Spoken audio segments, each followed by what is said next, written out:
পটুয়াখালী জেলার গলাচিপা উপজেলা নির্বাহী কর্মকর্তা মোহাম্মদ মিজানুর রহমান তার সরকারি বাসভবনের সামনে পরিত্যক্ত ও পতিত জমিতে বিভিন্ন প্রজাতির সবজি চাষ করে চমক সৃষ্টি করেছেন। নিজের হাতে সবজি বাগান পরিচর্যা করে প্রশংসিত হয়েছেন। তিনি তার চাষকৃত সবজি সমাজের বিভিন্ন শ্রেণী পেশার মানুষের মাঝে উপহার স্বরূপ বিতরণ করেছেন। সরেজমিনে দেখা গেছে উপজেলা নির্বাহী কর্মকর্তার বাসভবনের সামনে ও উপজেলা পরিষদেও ভেতরের দিঘির চারপাশে পতিত জায়গাটি এখন নানা রকমের শাকসবজিতে পূর্ণ। এখানে পুঁই শাক, কলমি শাক, লাল শাক, ডাঁটা শাক, ঢেঁড়স, বেগুন এবং শশাসহ নানা ধরনের শাকসবজির চাষ করা হয়েছে। এসব সবজি চাষে ব্যবহার করা হয়নি কোনো ধরনের কীটনাশক। শুধুমাত্র জৈব সার ব্যবহার করে সম্পূর্ণ বিষমুক্ত শাকসবজি উৎপাদন করা হচ্ছে। সময় পেলে ইউএনও নিজেই সবজি বাগানের পরিচর্যা করেন। এখান থেকে নিজের পরিবারের পুষ্টির চাহিদা মেটানো ছাড়াও সাধারণ মানুষের মাঝে এ শাকসবজি বিতরণ করা হয়। ইতোমধ্যে এই সবজি বাগানটি স্থানীয়দের নজর কেড়েছে। এটি দেখে অনেকে উদ্বুদ্ধ হচ্ছেন পতিত জমিতে বিষমুক্ত সবজি চাষে। আমাদের এই দিঘির পাড়ের জায়গাটা একেবারে খালি ছিল।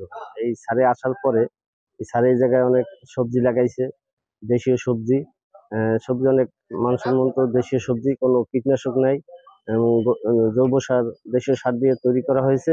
এই উপজেলা পরিষদের পুকুরের আশপাশ সুন্দরভাবে আমাদের ইউনো মহোদয় অর্গানিক উপায় সার, ঔষধ, কীটনাশক ছাড়া শুধু জৈব এবং কম্পোস্ট সার ব্যবহার করে সবজি উৎপাদন করেছেন। এটা একটা উদাহরণ সৃষ্টি করেছেন।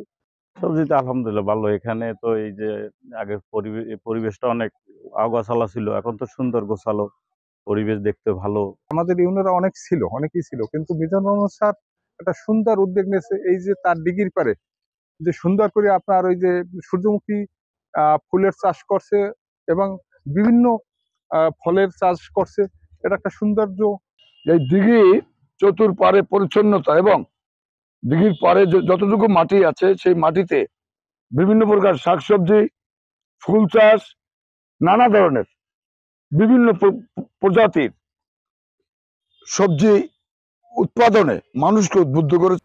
উপজেলা নির্বাহী কর্মকর্তার নিজ হাতে চাষকৃত সবজিগুলো বিতরণের ভিতর দিয়ে চমৎকার সম্প্রীতি ও ভালোবাসার একটি পরিবেশ তৈরি হয়েছে।